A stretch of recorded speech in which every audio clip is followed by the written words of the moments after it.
Hello, friends. My name is Host Eric, and a very pleasant Sunday afternoon to you, wherever you may be, on this World Cup final Sunday, in which France outlasted Croatia, attaining a final score of 4-2. So, that's not the subject of this video, of course. I want to talk about this video. I want to respond to a couple of comments and specifically address the following questions: security, insecurity, basic needs, and yes, Mega Bro, I'm responding to you right now. And justice and mercy. And the reason I'm responding to these, making this video on these points, is because of this. The comments on this video. So, earlier today I made this video and it had some comments on it I thought were interesting. Mega Bro, who's an INTJ, and pretty classic one. Insecurity is a state of an instinct. The security instinct, recognizing it, is in a bad state. Results devouring / security down, poor, insecure, obsessive, unfulfilled needs, grounding, failure. There are two main instincts, security and sex. Okay, I know, but I don't think when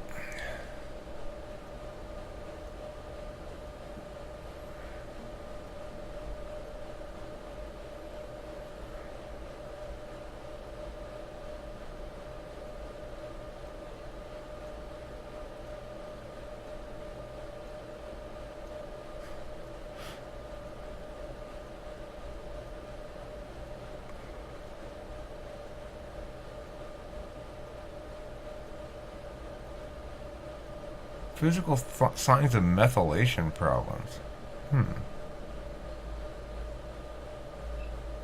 Alright, good afternoon everyone. Today we're talking a little bit about methylation issues.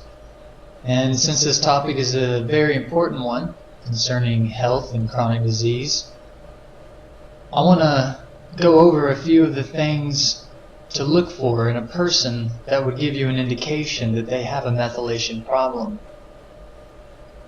You can do genetic testing, and there's value to that. And there's value to dig into the science and to really look at the pathways. And we have that science in our office, and it's something that I personally have an interest in. But what's fascinating about methylation is you don't need that to just figure out who has a methylation problem. Okay, all you need to do is know what to look for. It's obviously... And what's really exciting about learning about methamphetamine, like I thought it was going to be, which made it more interesting than it otherwise would be. Okay, anyway, regardless, I got, sorry about the NE there, I got rabbit holed. Yes, there are two main instincts, security and sex, but when people say somebody's insecure, what they mean is usually they're displaying in a projecting fashion something that reveals a discomfort with self in some capacity. So I'm accused of being insecure when I get like, who's talking to you on the phone, Kimberly? Because purportedly that I'm displaying that I feel not secure in my relationship or something. But I don't really think that's what it's indicating at all. I think it's indicating a poor relationship with FI. Because I understand that I value her a great deal. I try to do harm prevention. But there's no reason to harm prevent in that way, because she's not going to do me that kind of direct harm. And if she does, well, so be it. There's nothing I can do about that. It's just, it's not like you can stop something that's inevitable from happening. And I believe it to be absolutely the opposite of inevitable. So it's not insecurity in that capacity. I don't really undervalue myself as a mate. Like, I don't think, oh, I'm not good enough, she's going to leave me for somebody better or something like that. I think, I don't know, that's a PTSD thing, basically. I got cheated on by my first wife, so. Into my second marriage, I wasn't really thinking about that stuff at all. I didn't think Candace was cheating on me. But I did, at first I was a little bit all up on her about shit like that.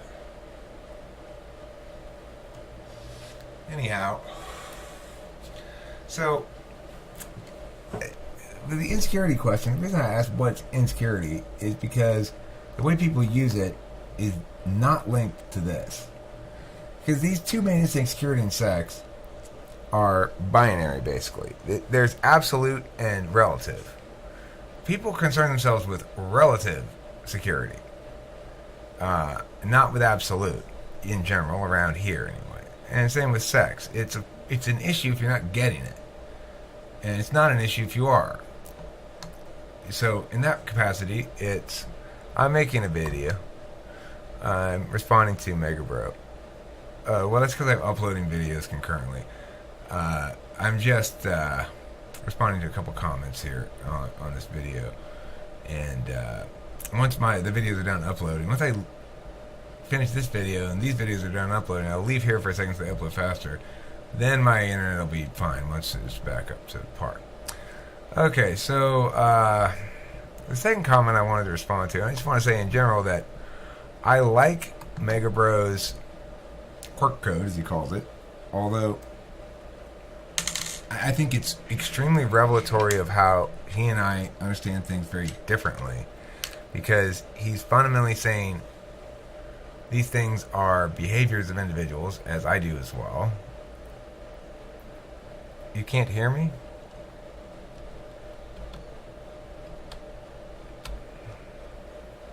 Mic check? Well, maybe he's deaf. So, yeah, quirk code, the idea that you can basically break down instances of behavior into expressions of cognitive function, is a fun idea. I like it a lot, and I think it's got a lot of promise. At the same time, I certainly don't evaluate things like that. I do it the other way around. I go, okay, well,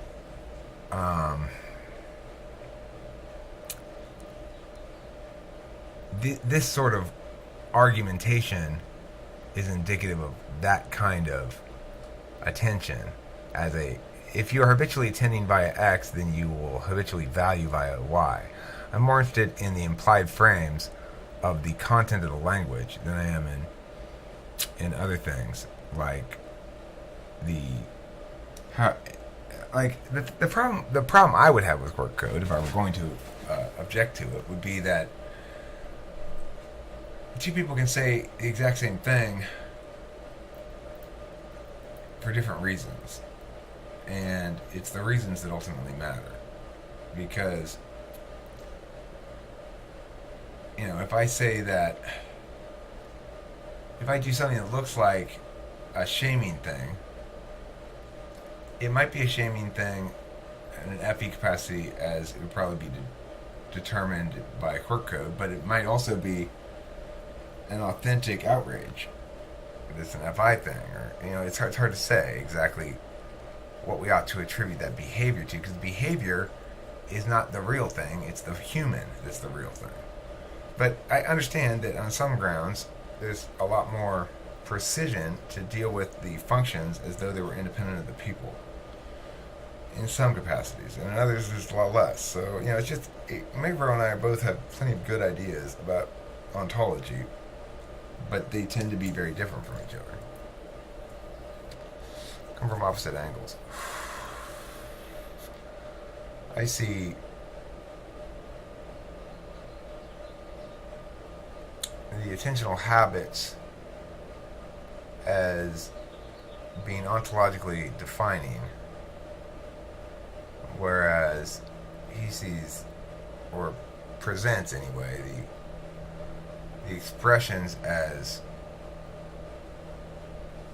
ontologically isolated. Not that either way is more correct, just anyway, it's not important. That whole thing is interesting, but it is important and it is interesting, but I haven't worked it all out yet, so I'm not going to bother trying to muddle through it.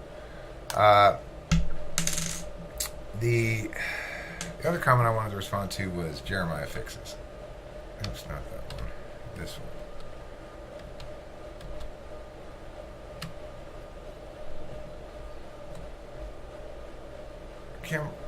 Kimberly, if it were Eric's fault, would it be...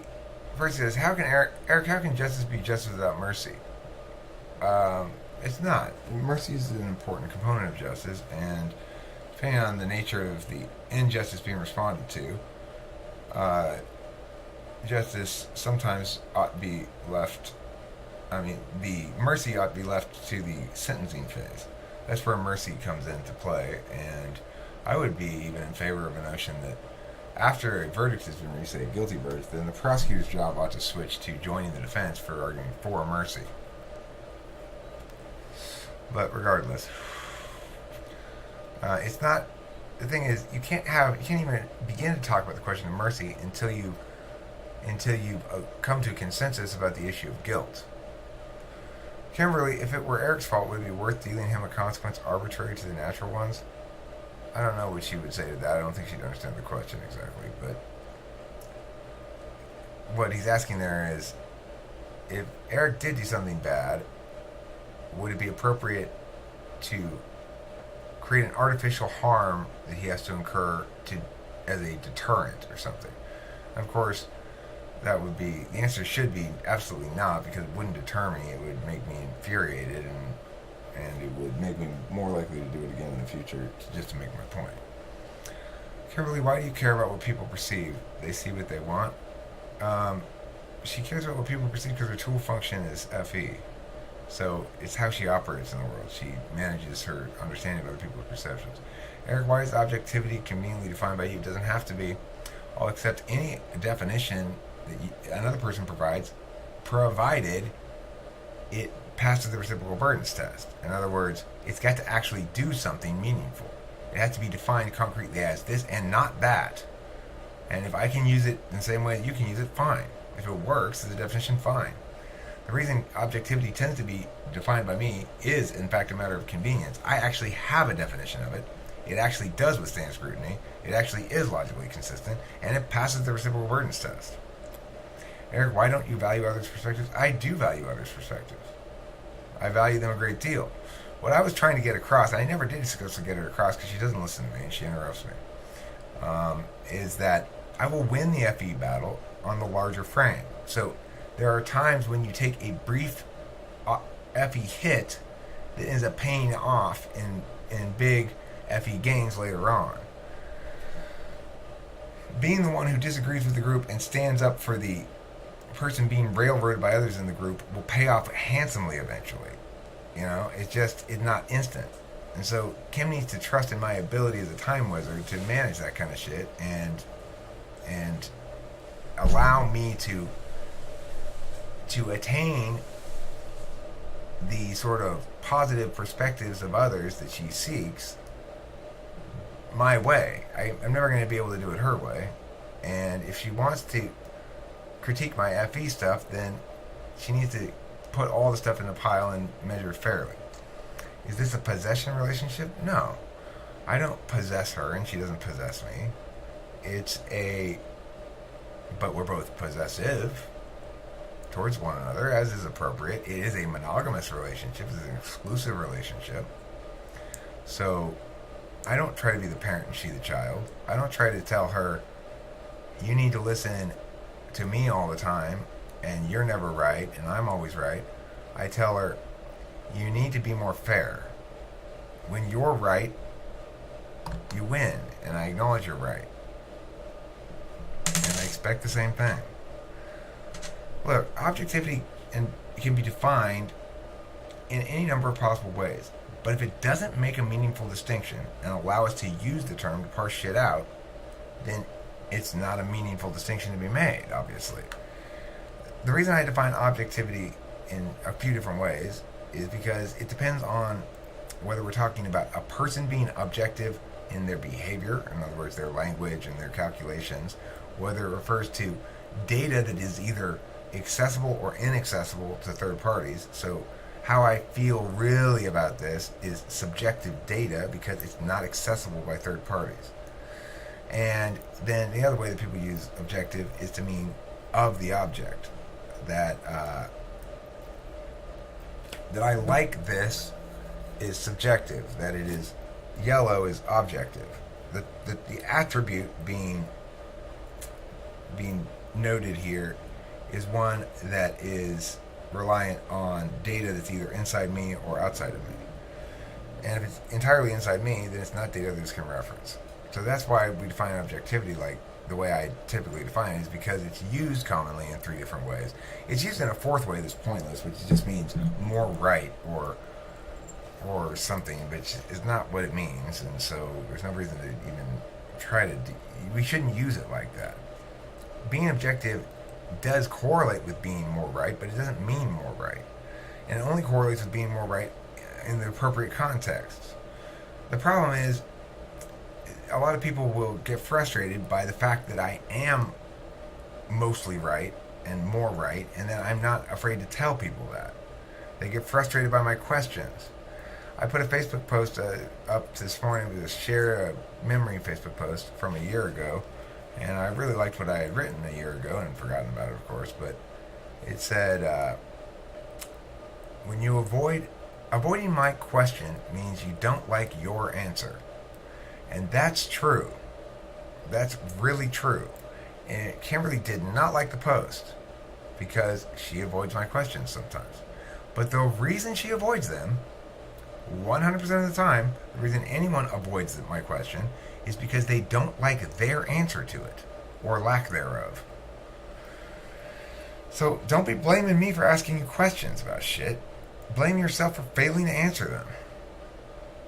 That's it, you know? And if you think I'm not being objective, or that my definition of objectivity is not adequate, then provide a preferable one.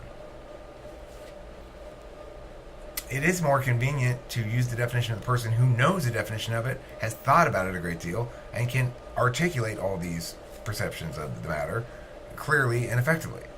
So it is convenient, but that's not why I'm defining it.